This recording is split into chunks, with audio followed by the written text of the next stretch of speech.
श्री गुरु चरण सरोज रज निज मन मुकुरु सुधार बरनउँ रघुबर बिमल यस जो दायको फल चार बुद्धिहीन तनु जान के सुमिरो पवन कुमार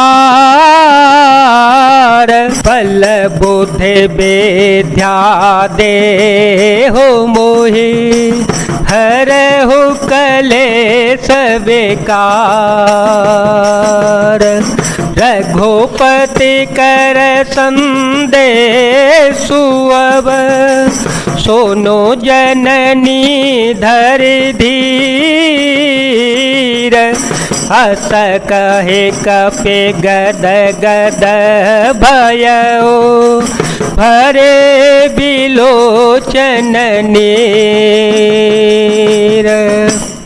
हे माता, अब धीरज धरकर श्री रघुनाथ जी का संदेश सुनिए। ऐसा कहकर हनुमान जी प्रेम से गदगद हो गए। उनके नेत्रों में प्रेम आंसुओं का जल भराया। कहेउ राम वियोग तव सीता मोकहु सकल भये विपरीता नवतरु किसलय मन हो कृसानु काल निशास मन से शशि भानु कुबलय विपिन कुंत बन सरेसा बारे दतपत तेलो जनु बरेसा जेह तरहे करत ते पीरा उर्ग श्वास सम त्रिविध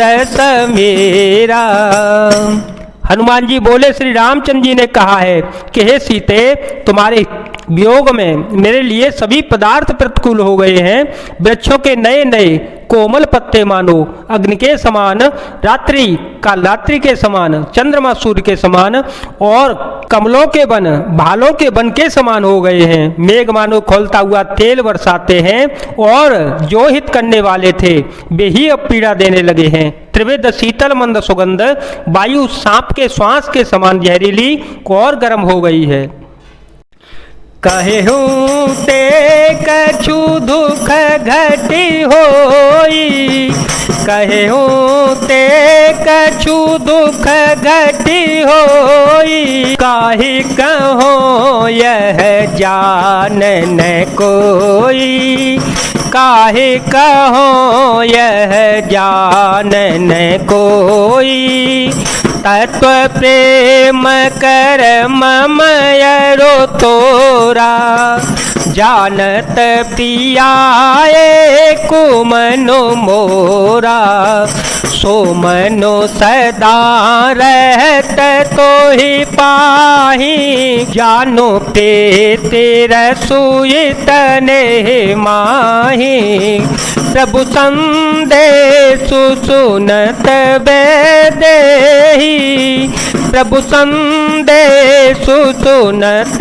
बेदेही मगन प्रेम तन सुधि नहीं तेहि कह कपि हृदय धीर धरो माता सुमिरो राम सेवक सुख दाता पुरयान हो रघुपति प्रभुताई पुरयान हो रघुपति प्रभुताई सुन मम वचन तजहु कदराई। मन का दुख कह डालने से भी कुछ घट जाता है, पर कहूँ किससे, यह दुख कोई जानता नहीं। हे प्रिय, मेरे और तेरे प्रेम का तत्व रहस्य एक मेरा मन ही जानता है और वह मन सदा ही तेरे पास रहता है। बस मेरे प्रेम का सार इतने में ही समझ ले। प्रभु का का संदेश सुनते ही जानकी जी प्रेम में मग्न हो गईं। उन्हें शरीर की सुध बुध न रही। हनुमान जी ने कहा, हे माता, हृदय में धैर्य धारण करो और सेवकों को सुख देने वाले श्री रामचंद्र जी का स्मरण करो।